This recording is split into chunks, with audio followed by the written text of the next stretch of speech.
La biographie parfumée du prophète, le commencement, au nom de Dieu, et que la prière et la paix soient sur le messager de Dieu. Notre maître, Mohammed, que Dieu le bénisse et lui accorde la paix. Il est le meilleur de la création et le dernier des prophètes et leur sceau.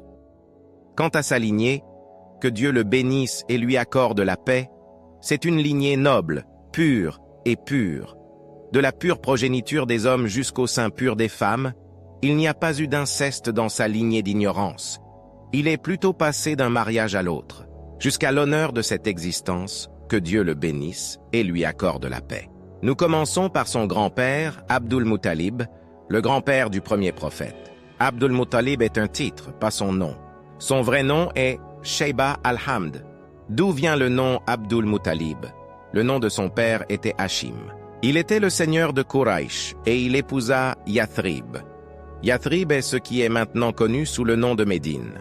Lorsque le prophète, que Dieu le bénisse et lui accorde la paix, y immigra, il l'appela Médine, Taïba.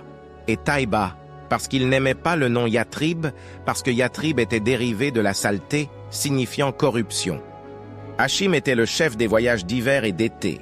En été, il voyageait pour faire du commerce au Levant et en hiver. Il se rendait au Yémen. Hashim était l'un des nobles. C'était la coutume des nobles d'emmener leurs femmes avec eux. Lorsqu'il partit pour son voyage d'été au Levant, et qu'Hashim emmenait sa femme avec lui, et qu'elle était tombée enceinte, avec Shayba al-Hamd.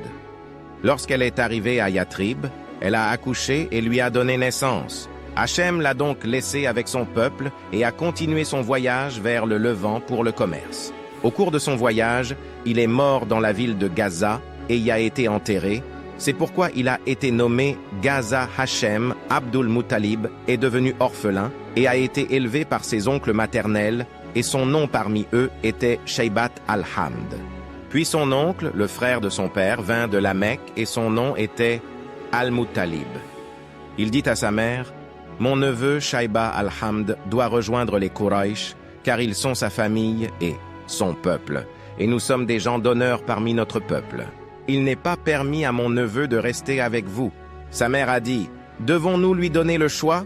Lorsqu'ils ont interrogé Shayba al-Hamd, il a répondu: « Rejoignez plutôt mon peuple. » Maintenant, son oncle Al-Muttalib est sorti avec son neveu Shayba al-Hamad à la Mecque. Quand ils sont arrivés à la Mecque, il y est entré avec ce jeune garçon. Les Quraysh ont dit qu'Al-Muttalib avait amené avec lui un esclave. Ils ont commencé à l'appeler Abdul Muttalib. Al-Muttalib leur dit: « Non, non, il est mon neveu Shaybat al-Hamd. » Ce nom lui fut appliqué dès la première fois qu'il entra à la Mecque, et ils commencèrent à l'appeler Abdul Muttalib. Quant à son vrai nom, c'est Shayba al-Hamd, et Abdul Muttalib est son surnom. À suivre, si Dieu le veut.